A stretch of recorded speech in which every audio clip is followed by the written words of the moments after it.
In the early morning haze of Nairobi, when the sun was still yawning behind the clouds, a young woman named Amina stepped out of her small rented room, dressed in her worn-out work jeans and a faded yellow scarf.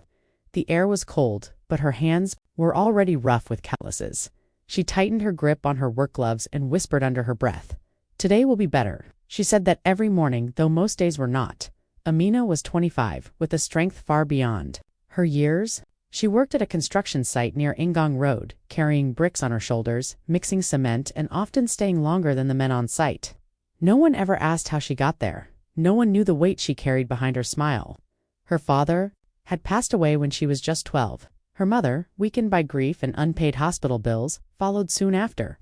Amina was left alone with her little brother Malik, who had sickle cell disease. Since then, her entire life had been a prayer to keep him alive.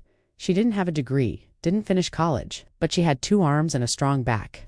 That was enough for now. That same morning, on the other side of Nairobi, a man named Idris Mwangi stepped out of his penthouse suite. He was tall, well-groomed, and known by everyone in Kenya's business circles. At just 32, he was the CEO of one of East Africa's largest tech and infrastructure firms. People called him the Silent Lion because he moved quietly but built empires. But today, he wasn't dressed in his usual tailored suit. No bodyguards, no cameras, just Idris in a simple gray hoodie, dark jeans, and sunglasses. He was tired of boardrooms, tired of fake smiles, tired of women who saw only his wallet and not his heart. So, for one day, he decided to walk through life like an ordinary man. He climbed into one of his lesser-known SUVs and drove himself to a project site. His company had funded a rural education center still under construction near Ling. On the way, he stopped at a small roadside grocery store to grab bottled water and snacks. As he reached the counter, he pulled out a slim brown envelope from his inner pocket. It contained the inspection papers for the project, 3 signed checks, and a cash donation for the school. In total, over 1 million shillings.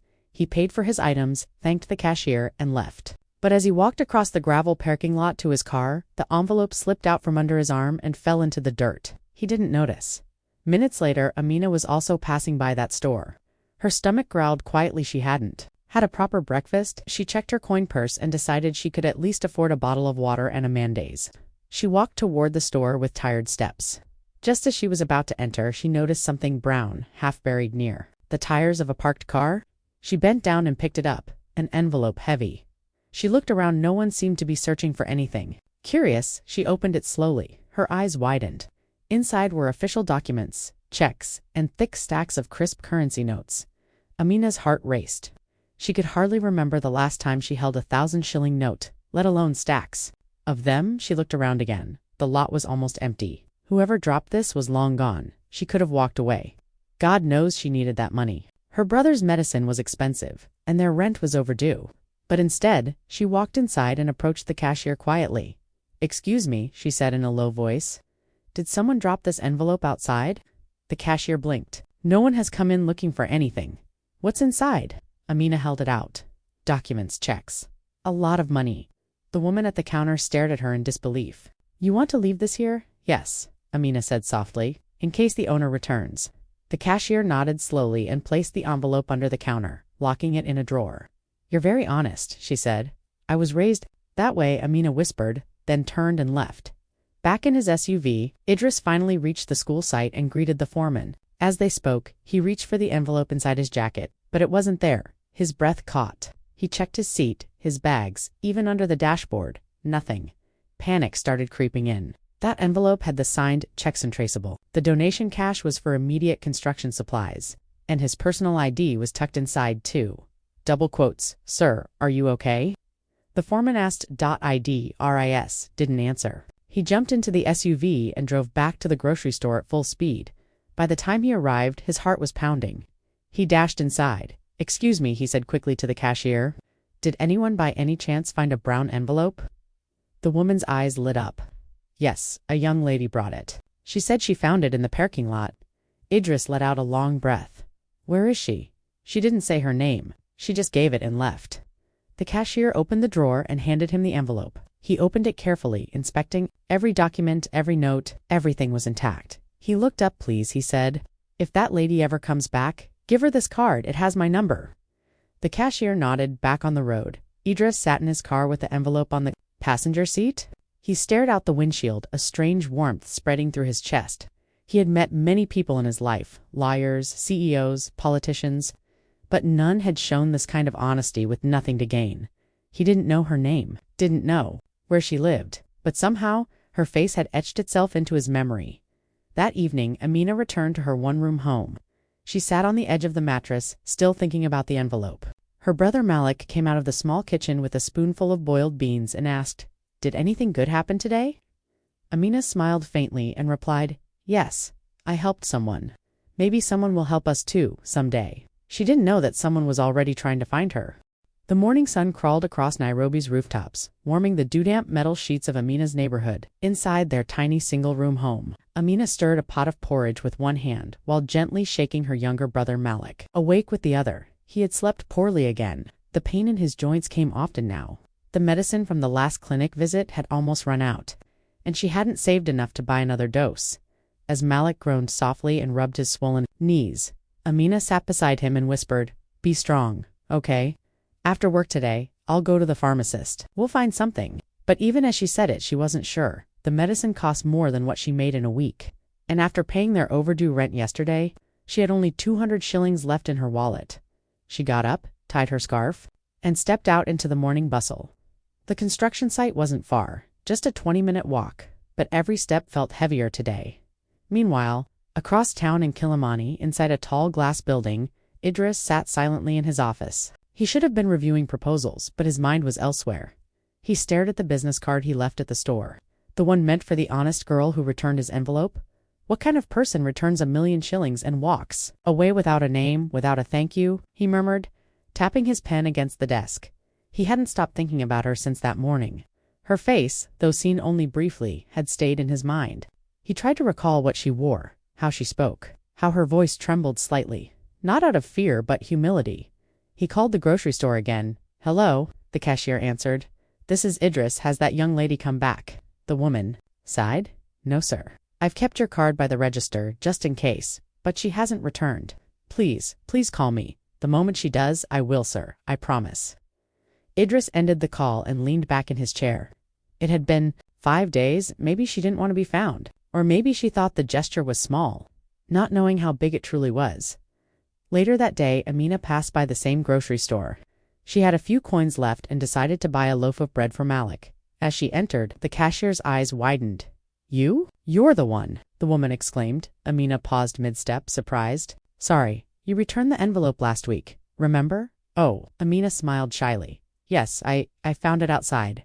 The cashier reached into the drawer quickly and pulled out a card. The owner came back. "He left this for you. Said to call him." Amina stared at the small, crisp business card. It was embossed in gold. Idris Mwang, founder and CEO.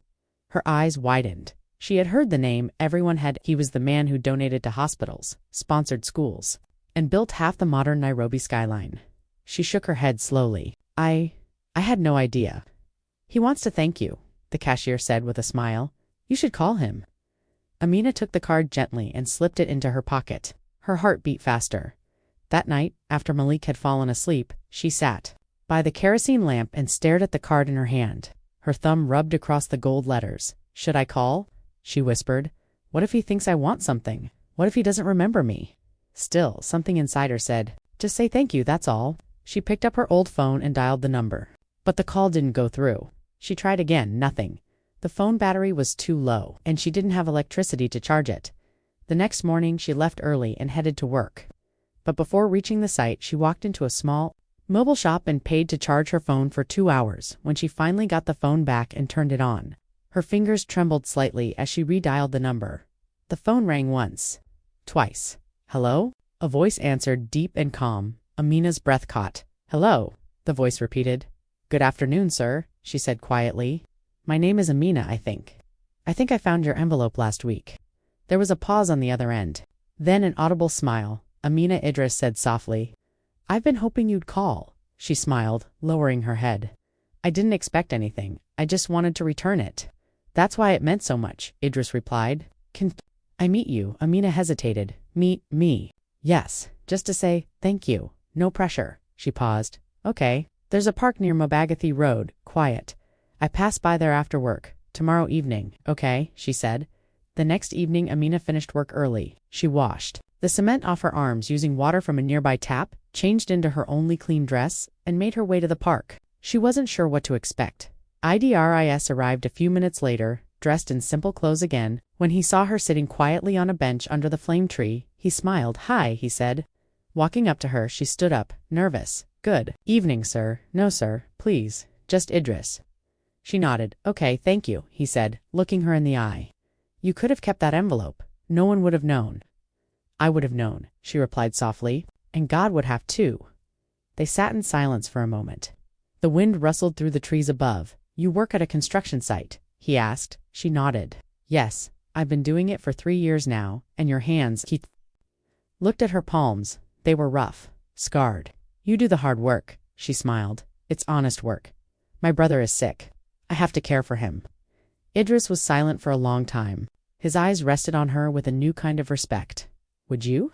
Let me help you," he asked gently. Amina shook her head quickly. "Please don't feel sorry for me. I didn't return that envelope because I wanted anything." "I know," he said. "That's why I want to help, because you expect nothing." She looked at him, her eyes uncertain. "Just a little support," he said. "For your brother, maybe a better job later. Let me do this as a friend." Amina smiled slowly. Her heart softened. She nodded. "Okay, as a friend." That was the beginning. A single act of kindness had opened a door neither of them expected to walk through, but behind that door, fate was already waiting. Because sometimes, one good deed doesn't just echo. It transforms everything.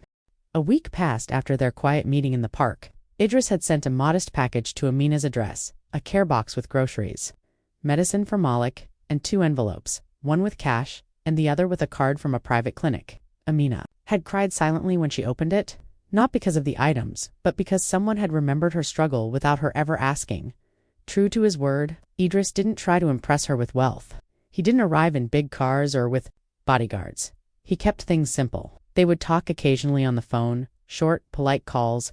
They hadn't met again yet, and Idris didn't want to rush her. He respected her space, and that, more than anything, made Amina begin to trust him. But life was never as smooth as hope made it feel.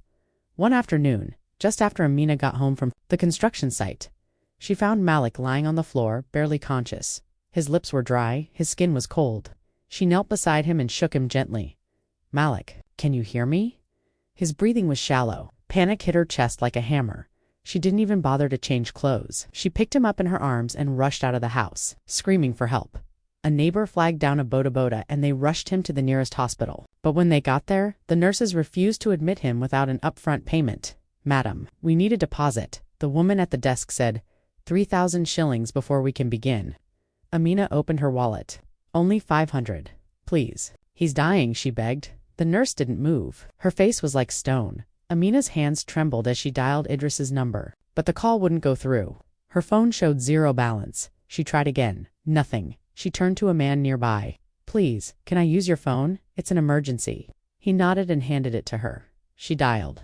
It rang. Idris answered. "Hello?" Her voice was shaky. "It's me, Amina. I need help." "Malik?" The phone cut off. The man had run out of credit too. Amina collapsed into the hospital bench and held her brother tightly. "Don't leave me, Malik," she whispered. "Please, just stay." Suddenly, a woman in a nurse's gown appeared. "Someone just paid for your emergency deposit online," she said. "We'll take him in now." Amina's eyes widened. "Who?"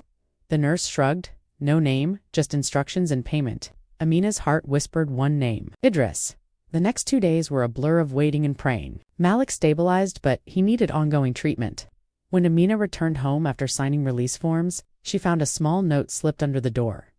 "If you ever feel like the world is too much, I hope you remember someone out there thinks you're incredible. I am." There was no phone number, no name, just the initials. Amina smiled weakly, but her eyes were wet. The next few days were quiet. She didn't hear from Idris. She tried calling, but the line didn't connect. Maybe he was busy. Maybe she had crossed a line. She didn't know. Meanwhile, Idris had flown to Mombasa for an urgent board retreat. No signal in the lodge. No calls, in or out. But she didn't know that. She waited. 1 day, 2 days, 5 days. No word. On the 6th day, she deleted his number from her phone. "I should never have expected more," she said to herself. "He's a good man." but he belongs in a different world. She put away the gifts, threw out the card, and got up the next morning for work. Her boots were heavier than usual. Her scarf didn't sit right, but she worked. She mixed cement, carried bricks, smiled with aching bones. At the same time, Idris finally returned to Nairobi. The first thing he did was check his phone. Missed. Calls Amina. He called immediately, but the line said, "This number is no longer in service." Confused, he drove to the grocery store, the one where they had first crossed paths. The cashier recognized him immediately. "She hasn't been back here, sir," she said, "not in 2 weeks. Did she leave any message?" "No." He sighed. "Can I ask you something?" he said. "Would you know where she lives?" The woman looked hesitant. "I'm sorry, sir. She never gave her address. She was private." That evening, Idris sat on the balcony of his apartment, staring into the city lights. "She disappeared again," he whispered. "In a city of 4 million people, how do you find one honest girl who doesn't want to be found?" He thought of her voice, her laughter over the phone, the way she thanked him not with words but with silence. She had never asked for anything, and now she was gone. But he wasn't the kind of man who gave up. "Maybe fate brought her once," he murmured. "Maybe it can do it again." What neither of them knew was that fate had already started its next plan, and the next time their paths crossed, it would not be through a phone call. It would be face to face, under the burning sun at a construction site where bricks were stacked high and truth would fall into his hands like dust. The sun was merciless that afternoon, hanging high above Nairobi like a slow-burning torch. Idris wiped the sweat from his brow as he stepped out of his SUV, a clipboard in one hand and sunglasses in the other. This was one of the final inspection visits before the handover of his company's affordable housing project on the outskirts of the city. He didn't usually come in person this late into the work, but something had pushed him to show up today. Something unexplainable. The site was loud with hammering, metal clanging, and voices shouting measurements. Dust rose from every corner as workers hurried to finish the last of the foundation. Idris greeted the site manager, a tall man in overalls, who offered him a hard hat and walked him toward the west block. As they moved between the pillars, Idris's eyes wandered casually across the workers' men with muscles carved by labor, faces hard and focused. But then he saw her. She was walking slowly, balancing a slab of concrete on her head with one hand and holding a shovel in the other. Her scarf was loosely tied, revealing strands of hair soaked with sweat. Her t-shirt clung to her body not because it was tight, but because of the heat and dust. Her face was tired, but there was something in her step that stopped his breath. His heart skipped. He blinked once, then again no. It couldn't be. But it was Amina right there, moving among the laborers, carrying bricks like she had no other choice in the world. Idris stood frozen for a second. He couldn't believe it.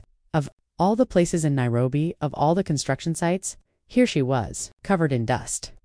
But still holding herself with that quiet strength that first struck him, he whispered under his breath, "It's her." The site manager noticed his silence. "Sir, is something wrong?" Idris didn't answer. He handed the clipboard to the man without looking and began walking toward her. Slowly, carefully, like she might disappear again if he moved too fast. Amina hadn't noticed him yet. Her focus was on not dropping the slab she carried. She took steady steps, unaware that someone was walking through the dust. Watching her like a miracle he thought he lost. When she reached the mixing pit and bent to lower the slab, Idris stopped just a few feet away. Then he called softly Amina. She froze out her hands, paused mid-motion. Her shoulders stiffened. That voice, she hadn't heard it in weeks. Slowly, she turned around, and there he was, Idris, standing tall in a clean white shirt, sunglasses in his pocket, staring at her like he'd just found the missing piece of something he didn't know was broken. Their eyes locked for a few seconds. Neither of them spoke. The world around them moved, people shouting, machines grinding, but between them, there was only silence. Then Amina looked down quickly, embarrassed. Her face was dirty. Her hands were dry and cracked. Her boots were torn. She looked like the ground he walked on. "I didn't expect to see you here," she said, her voice low. "I could say the same," Idris replied. "I've been trying to find you." Amina dropped her eyes again. "I lost the number," she said quietly. "I thought maybe it was better that way." "Better for who?" Idris asked, stepping closer. "For both of us," she replied. "You're you, and I'm just someone who mixes cement." He shook his head. "No, you're someone who returned what no one else would have. You're someone who took care of her brother without asking for help. You're someone who vanished when she could have asked for anything." She swallowed hard. "I didn't want to be a burden." "You're not." She looked up then, really looked at him, and he saw it. The pain in her eyes, the walls she had built, but also something else. Hope. He exhaled slowly. Come with me. Just for a few minutes, Amina glanced around. The other workers were now staring. Some whispered, I can't leave work, she said. I'll pay your day's wages.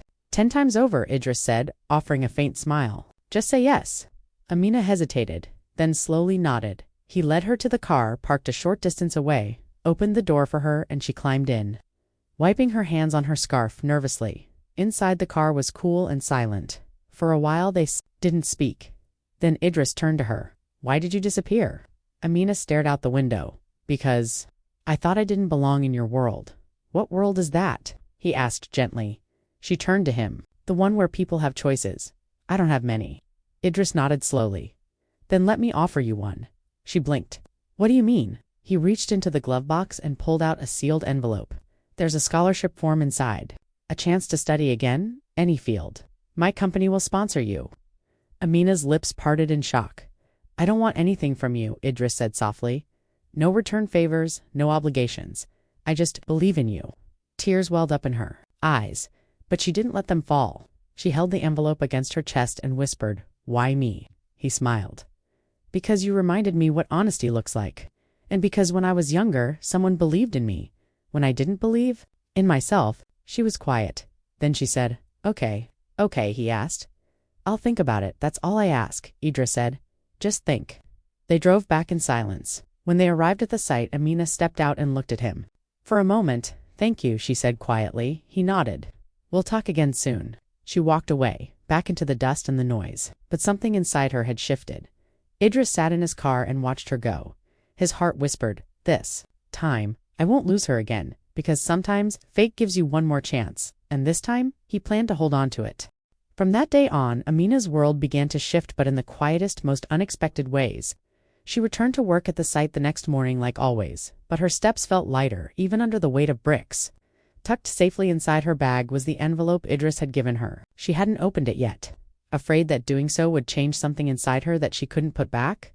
That night, she waited for Malik to fall asleep before finally pulling out the envelope. Her fingers trembled as she broke the seal. Inside was a letter on fine white paper, typed in clean font. It was addressed to her by name.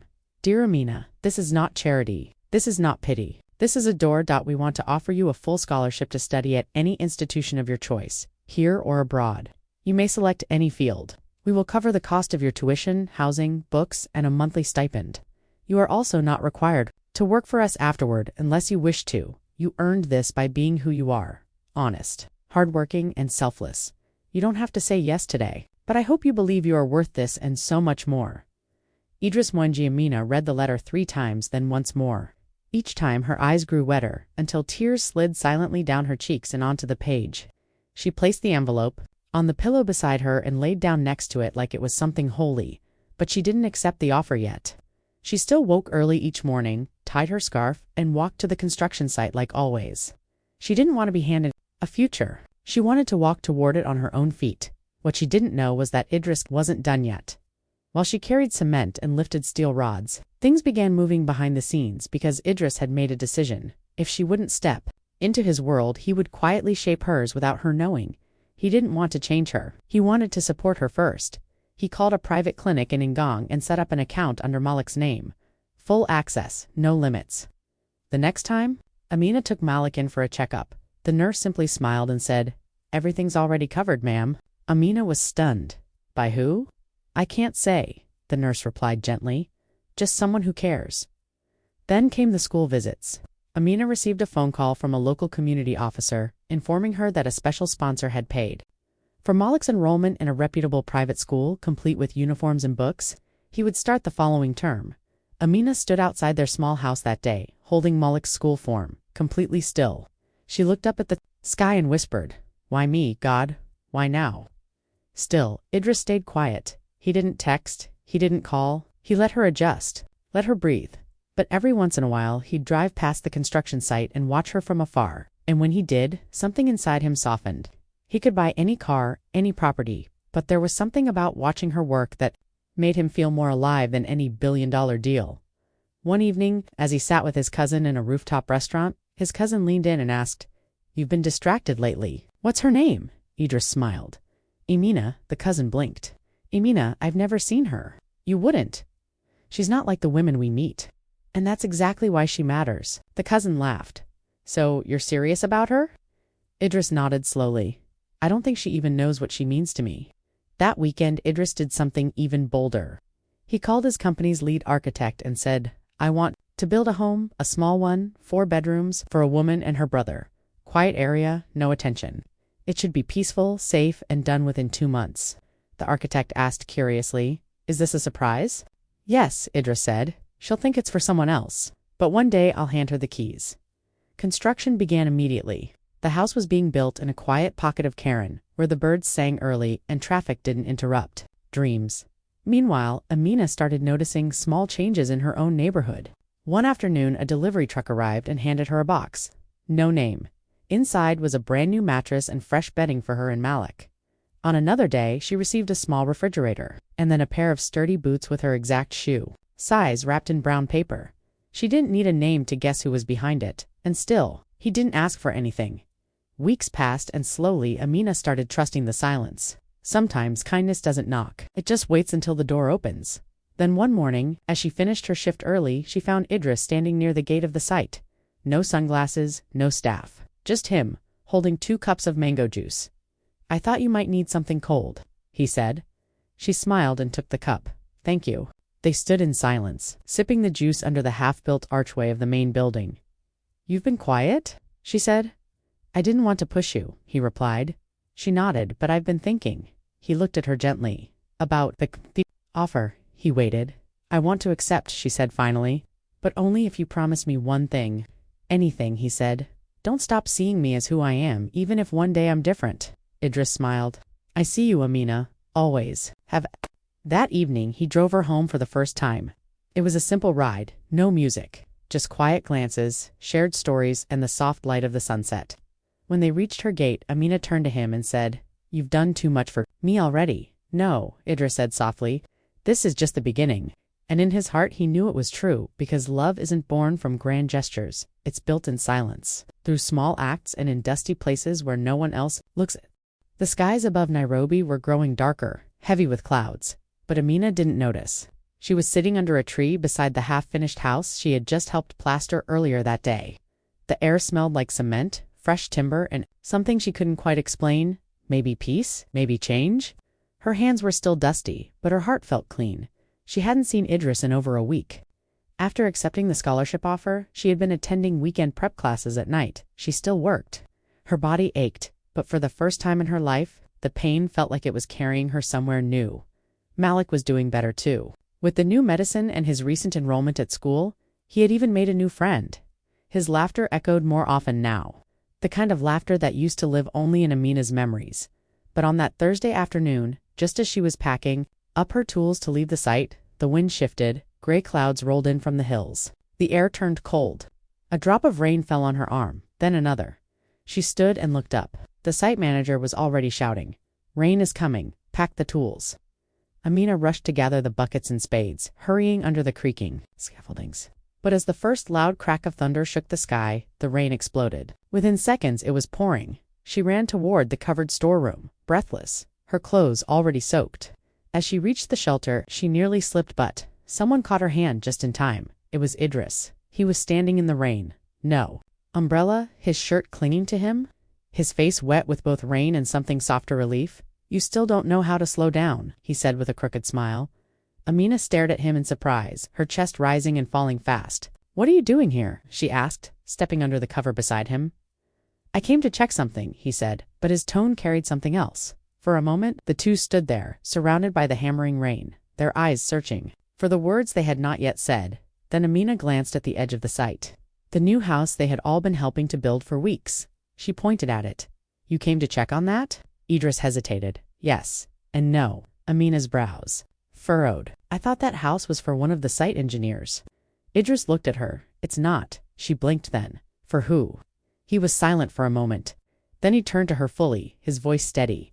It's for you, Amina. She stared at him, rain falling behind her like glass breaking. What? Idris took a small breath. I built it for you. For Malik, I bought the land under a different name so you wouldn't feel pressured. I wanted to give you a home quiet, strong, safe. Like you. Amina stepped back a little. Shocked you? You did all of that. He nodded. The clinic. Payments, the school, the mattress, the food, all of it. She whispered, double quotes, yes. The rain had softened now, but it still trickled steadily from the roof. Amina looked away, her lips trembling. Why? She asked. Because you deserve it, Idris said softly. Because when I had lost something important, you returned it. You didn't know who I was, but you chose honesty. When I needed hope, you showed me humanity. But I never asked for any of this, she said, tears now mixing with the raindrops. On her cheeks, I know, he replied. That's why it means everything. Amina sat down slowly on a dry sack of cement, her hands covering her mouth. For a moment, she didn't speak, just breathed. The weight of it, all the months of struggle, the fear of being forgotten, the shock of being seen crashed into her like a tidal wave, and then she cried. Not loud, not broken, but the kind of cry that comes from deep inside, the kind that scrapes at your ribs and fills your lungs with something finely warm. Idris knelt beside her, silent. He didn't try to stop the tears. He just waited. Finally, Amina looked at him. I didn't fall in love with you because of this, she said quietly. He blinked. What? I mean. She wiped her eyes. Somewhere along the way, I started caring before I knew about the house, before the scholarship. You listened. You showed up. You never judged me. Idris reached for her hand slowly, and I've loved you in silence, watching you carry the world on your back with no complaints. She looked down at their joined hands, then smiled faintly. It's still raining, she whispered. I know, he said. But the worst part is over. And as they sat there under the thin roof, with the world finally quiet and hearts wide open, the truth between them became clear, not the truth about the money, or the house, or the gifts, but the truth about love, real love, the kind that walks beside you in the mud, the kind that waits through silence, the kind that shows up in the rain. The seasons changed quietly in Nairobi. The air became lighter. The jacaranda trees began to bloom with violet blossoms that floated gently onto streets and rooftops. And in a quiet corner of Karen, a newly built 4-bedroom house stood waiting it. Windows polished, its walls painted the color of soft sand, and its small garden already blooming with marigolds. Inside that house, Amina now woke up each morning not to dust and leaking roofs, but to warm sunlight on her face and the sound of Malik humming in the kitchen. He had found joy again. His health had improved, and for the first time in years, Amina didn't have to rush to the construction site. Her classes were going well, and her scholarship fully covered every need. But even more than comfort, something else had bloomed inside her love. And it wasn't because Idris was a billionaire. It wasn't the house or the school or the clinic. It was the way he showed up for her without making noise about it. The way he listened, the way he let her choose when to say yes, the way he made her feel safe, not because of his money, but because of his heart. It had been 3 months since the rainstorm, since the truth had poured over them like a blessing. Since then, Idris had continued showing up, quietly, respectfully, patiently. He never asked her to be someone else. He loved her exactly as she was, dust, scars, rough hands and all. Then, one Saturday afternoon, Idris called and asked her to meet him at the very site where they had first spoken, again the same construction site, where she had once carried cement with cracked palms and tired eyes. She almost said no, but something inside her said, go. When she arrived, the site was quiet. The workers were off for the weekend. The sun was beginning to set, casting an orange glow across the metal beams and half-laid tiles. And there he stood dressed simply in a white shirt and brown trousers, holding a bouquet of sunflowers. Amina froze. He walked toward her, slowly, smiling gently. I wanted to bring you back to where it all started, he said. Before the gifts, before the house, before the scholarship. Amina blinked, unsure. Why? He stepped closer, his eyes never leaving hers. Because this is where I saw you for who you really are. A woman stronger than most men I know. A woman who changed my life, not with words, but with one honest act. Then he knelt. Right there in the middle of orange dust and forgotten scaffolds, beneath a sky streaked with gold and fading light. From his pocket he pulled out a simple ring, no diamonds, no gold filigree, just a smooth silver band. I want to build my life with you, Amina, he said softly. Not because I can give you things, but because you gave me back my heart. Amina covered her mouth, her eyes wide and teary. I don't need a perfect woman, Idris continued. I just need the woman who saw me when I wasn't wearing a title, when I was just a stranger who lost something important, and who gave it back like it was nothing.